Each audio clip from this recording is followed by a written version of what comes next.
Davita wakatambao kusvika maila popota Miriam ndokuimbao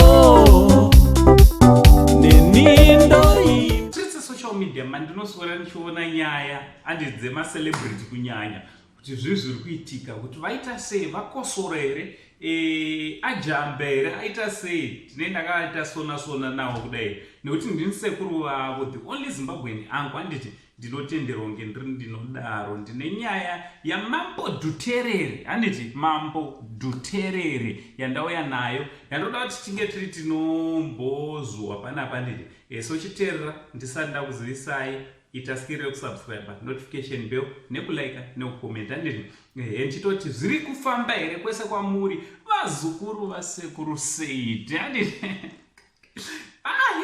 aiwa handisi kuwesta time mazuva anaya. Vazukuru pana mwana vanoda kujairira sekuru. Regai ndigare ndataura achiti uri kutenderera iwe wakamboona kupi vhidhiyo inoitwa kwe3 minutes kana less than 5 minutes ndetatoita tatopedza. Handiti ndiri kutaura nchimanya ndaimboita mavhidhiyo akareba. Handiti so musandikanganisa. Handiti musandikanganise patime, ndiri good pakubata time.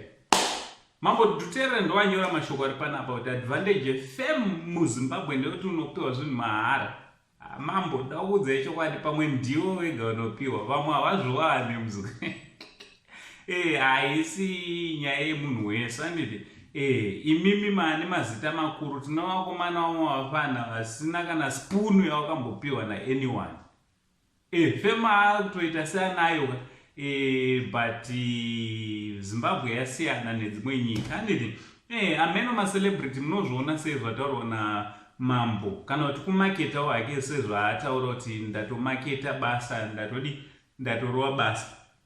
Vamwe havasati vawana kana chipeneti chaichaicho vafana vamwe dhanzok, asi dotaura nemazita zvedu, but havasati vatombowana kana chipeneti chaichaicho. Handiti so what do you think vazukuru nemashoko ataurwa naMambo kuti ukaita celebrity muZimbabwe unenge wangojuma zvinhu zvemahara? So amen, ndiwo macelebrity nandizive. Ngataura nemumacomments from Uncle Sin, the only Zimbabwean uncle. Vazukuru regai nditi ndimbotaurawo 2021 ita zvinhu zvaunoda muzukuru. Handiti musaweste time muchiita zvausinganzi wekufarira. Handiti ita zvinhu zvekuti kunyange ukanzi wafaka unewo uchiziva kuti I have lived my life to the fullest.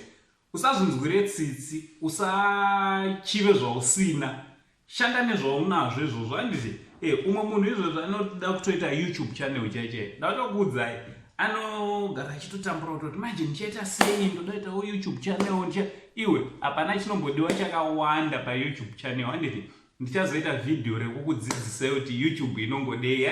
Ndichikuratidzaiwo zvandakatanga nazvo uye kuti ndakatanga sei, ndichikuratidzai nemavhidhios andakatotanga nawo. So this year 2021 usamirire chaunga kuti zvinhu zvakadhakwa, iwe ita something, be creative, create out kwako toda kucreata zvinhu zvotofamba.